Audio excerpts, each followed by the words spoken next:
Bom, pessoal, vamos para mais um vídeo e nesse vídeo agora eu gostaria de falar um pouquinho sobre a base de dados Scopus, que é uma base de dados que eu gosto muito.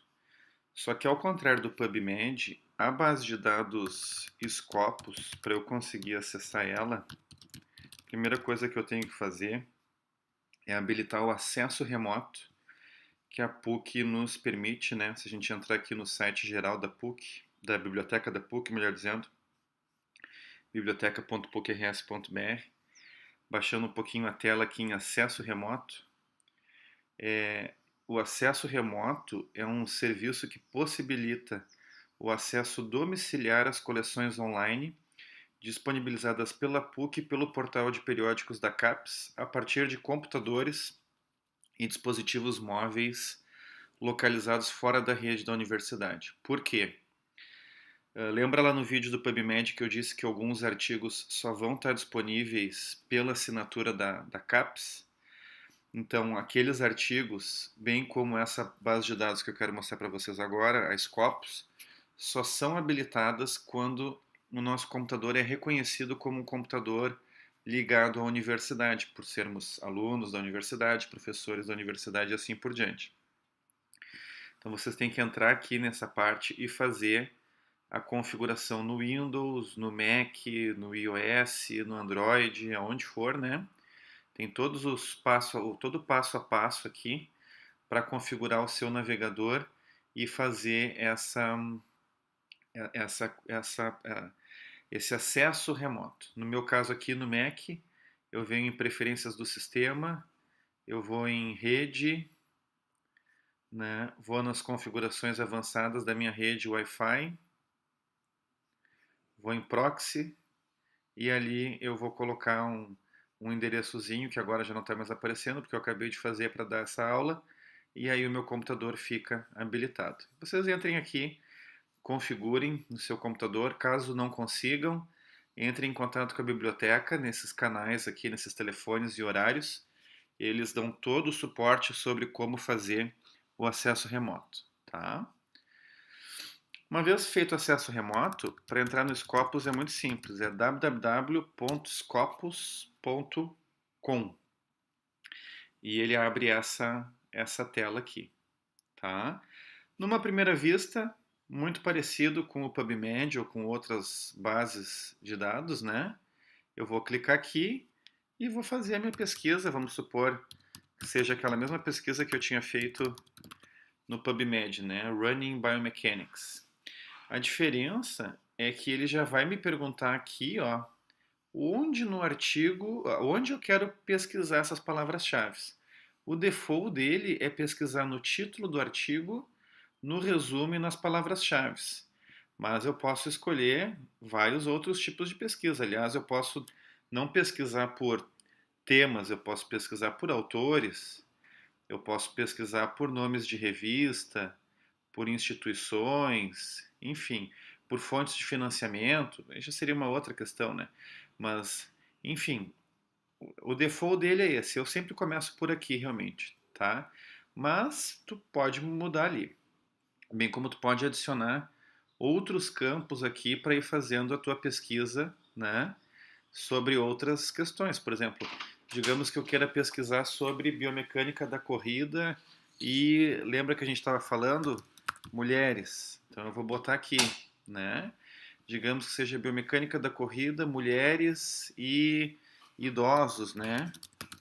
Older adults. Então eu vou botando todos os meus critérios aqui e depois ele vai fazendo essa pesquisa. E aqui ele já mostra o operador booleano. Não sei se vocês estão familiarizados com o operador booleano. Os três principais são o AND, o OR e o AND NOT. Quando eu uso o operador booleano AND, ele é um operador de agregação, então vai ser estudos com biomecânica da corrida e mulheres e idosos. Só vai trazer estudos que fechem com esses três critérios aqui. Agora, se eu botar biomecânica da corrida e mulheres e ao invés do AND eu mudar para o OR, então aí é um operador de ampliação, é o OU. Então ele vai pesquisar biomecânica da corrida com mulheres ou com idosos. E aí não vai importar se esses idosos são homens ou mulheres.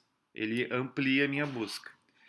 E eu também tenho o operador AND NOT, que é um operador restritivo, né? Um operador de negação.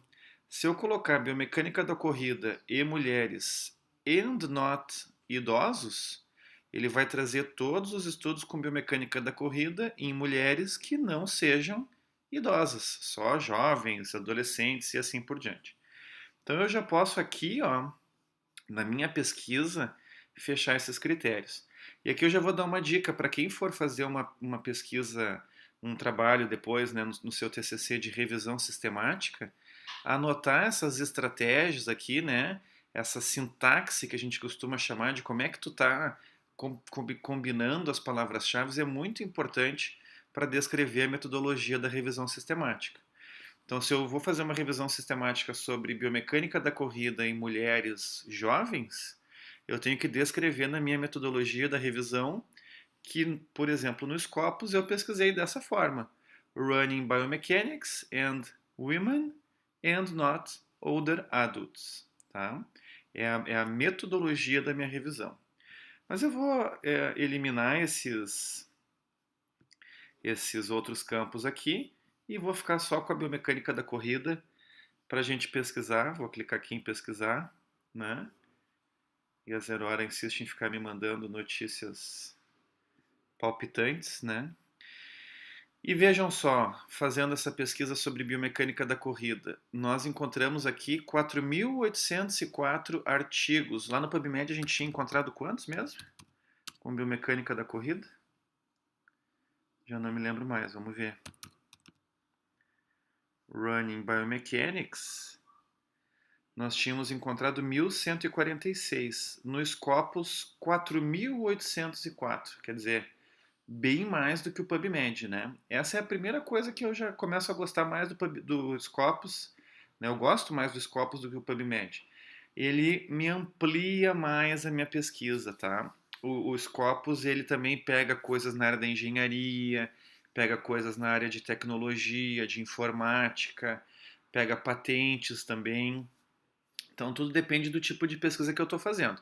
Se eu quero fazer uma pesquisa bem clínica, então o PubMed é mais focado. Se eu quero ampliar minha pesquisa para as áreas também de tecnológicas, etc., engenharias, então o Scopus é mais amplo, tá? E depois, a exemplo de como é lá no PubMed, ele vai me trazendo aqui do ladinho, ó, os artigos, né? Vejam que todos esses que têm CAPS BR já são artigos que estão disponíveis na íntegra para eu baixar pela assinatura da CAPS. Então ele já me avisa isso. E uma vantagem do Scopus é que ao invés de eu ter que clicar no artigo, né, para ler o resumo, ou ainda que eu clique e abra uma nova guia, né, para ler o resumo, mas enfim, eu tenho que sair da página, né?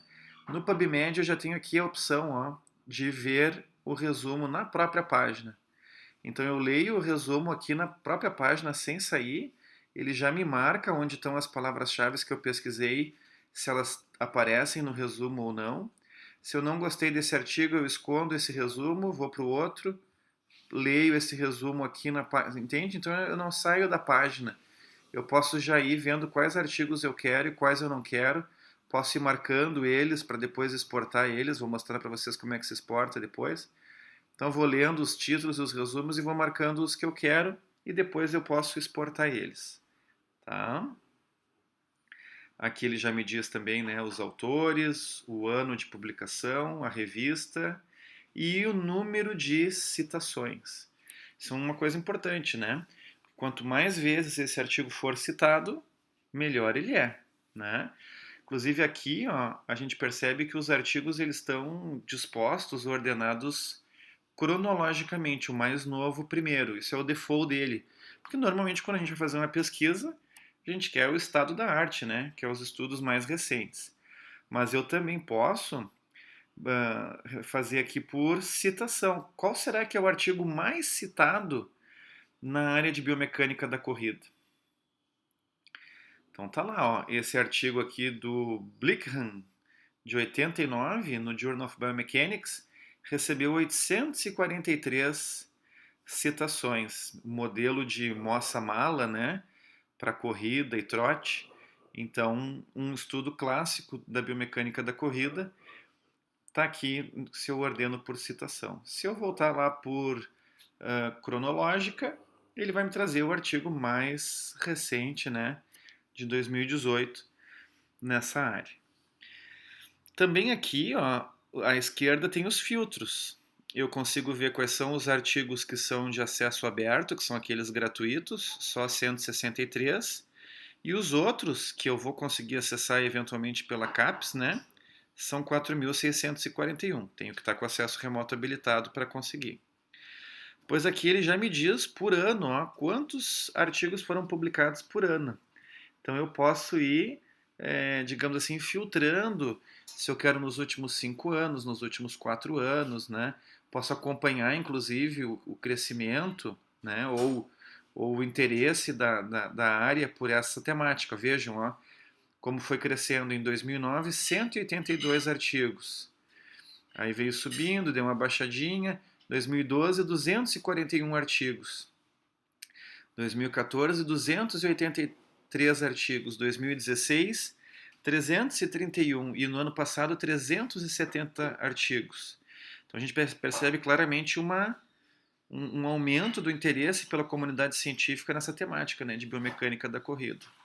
Muito provavelmente porque mais pessoas têm corrido, né, e assim por diante. Eles também trazem aqui, ó, os autores. E isso é uma coisa muito legal quando tu está fazendo uma pesquisa. Tu quer saber quem são os caras da tua área, né? Tu quer saber quem são os pesquisadores que mais publicam sobre um tema. Então tá aqui, ó, Joseph Hamill, 72 artigos publicados sobre biomecânica da corrida. Benno Nig, do Laboratório de Performance Humana de Calgary, 71 artigos. Então até para quem de repente está pensando aí num mestrado fora, né, um doutorado fora, pode começar a ver aqui quem são os grandes pesquisadores na sua área de interesse e um possível orientador, né? Depois aqui os temas, ó. 3.648 artigos na área da medicina, 1.532 na área de bioquímica, genética e biologia molecular, 817 na área da engenharia. Então eu posso selecionar se eu quero só artigos da área da medicina, se eu quero só artigos da área da engenharia, se eu quero das duas e assim por diante.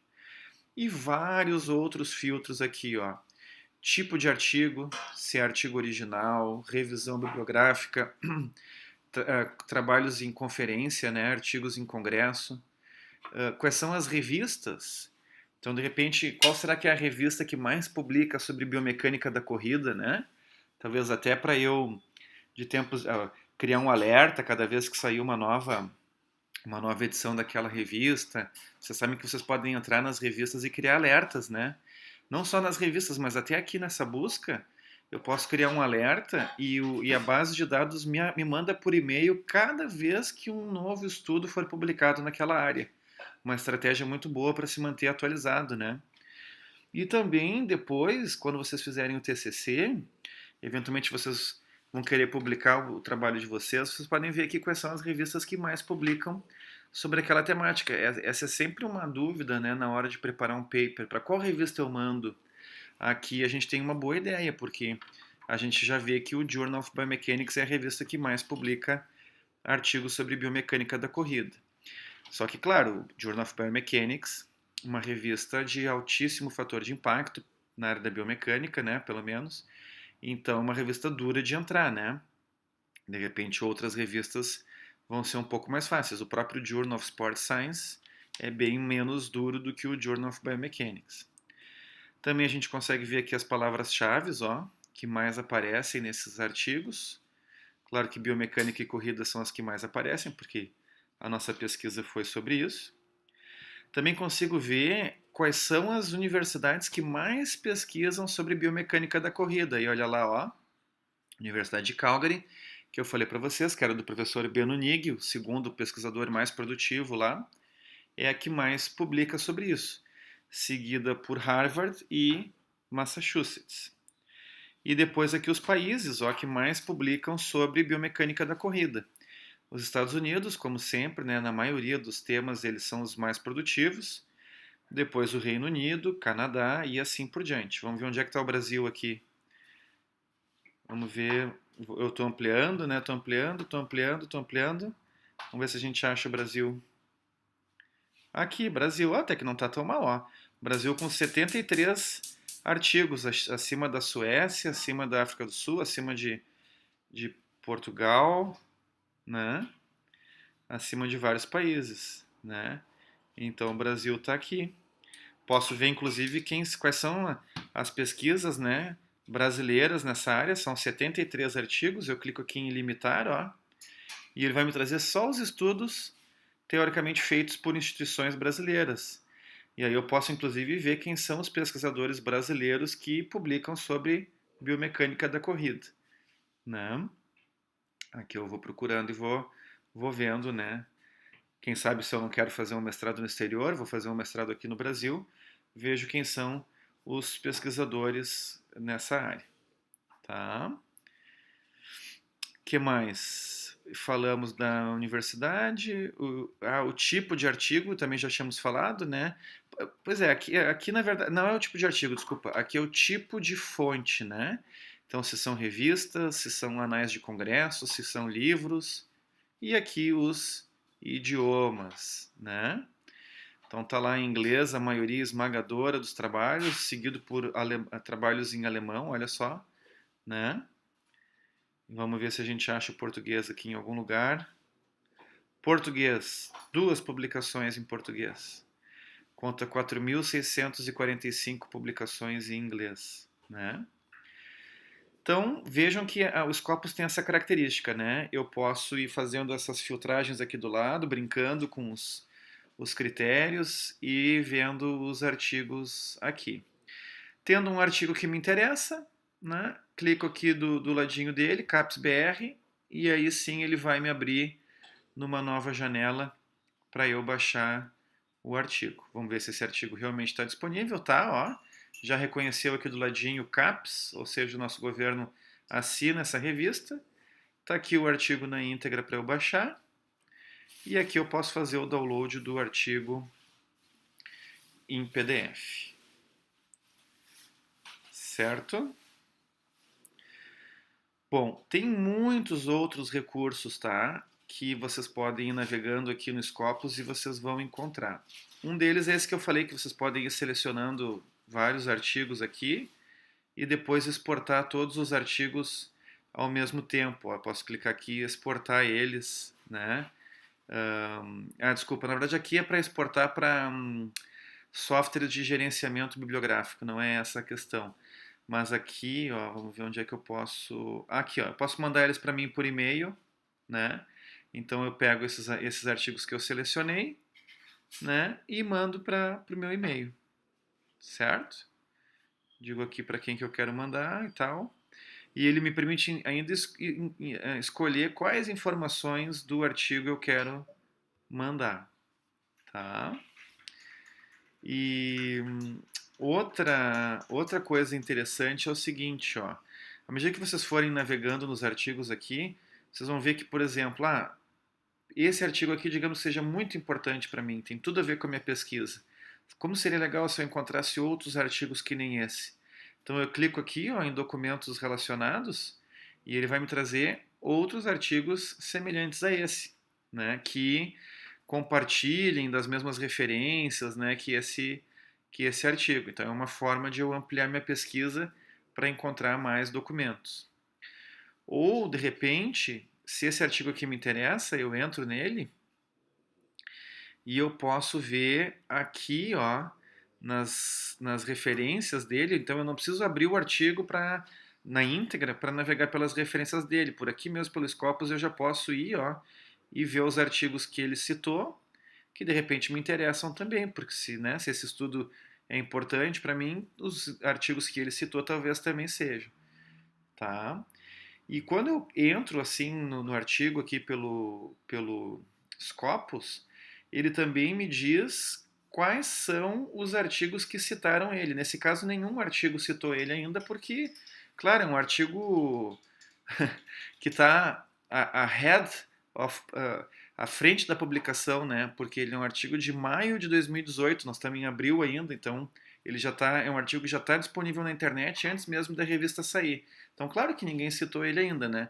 Mas se a gente pegar um outro artigo um pouco mais velho, ó, esse aqui, por exemplo, um pouco mais velho, 2018 ainda, mas tem uma citação já, ó, tá?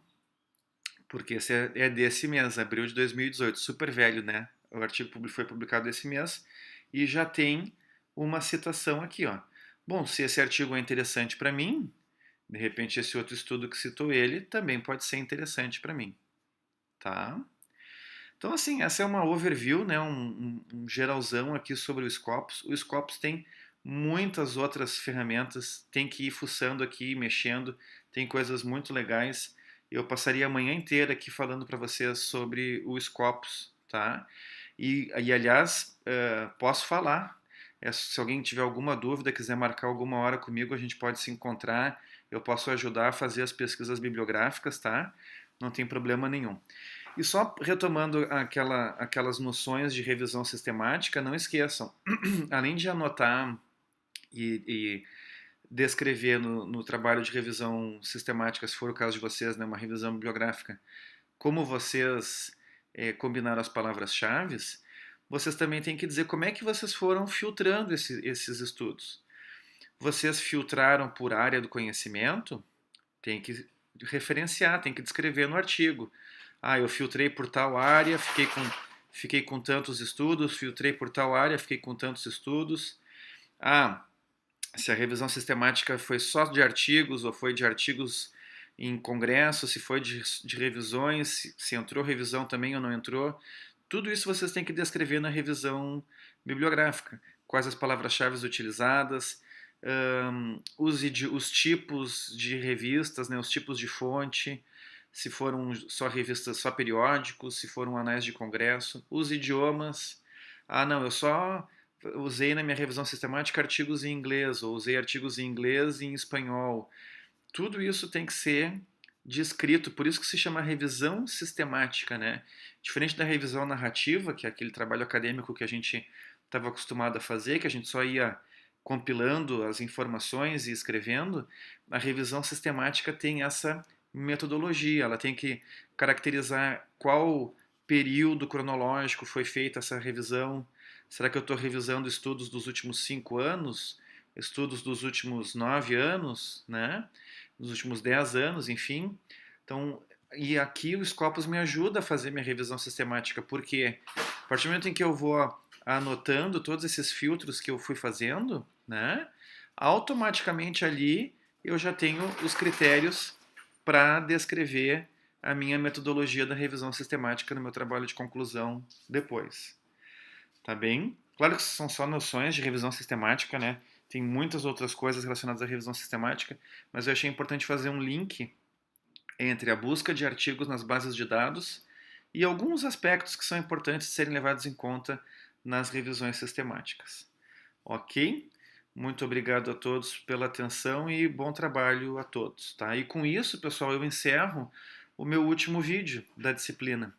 E agora fico no aguardo da entrega do projeto de vocês, né, que é o nosso trabalho final da disciplina, certo? É o trabalho avaliativo da disciplina, que eu vou estar recebendo até a 0 hora do dia 9 de maio. Então, às 23h59 do dia 8, né? Quando virar para quarta-feira, dia 9 de maio, se encerra o recebimento dos projetos de pesquisa. Então, vocês têm ainda 19 dias e 16 horas para enviar o artigo. Até agora, nenhum aluno enviou. Ficarei aguardando ansiosamente os projetos de pesquisa de vocês para eu fazer a avaliação da disciplina e fazer o fechamento da disciplina, tá? E não esqueçam a próxima cadeira, né, de seminários avançados em biomecânica, organizada pelo professor Luiz Felipe, conforme a programação que ele enviou para vocês. Ok? Muito obrigado e um abraço.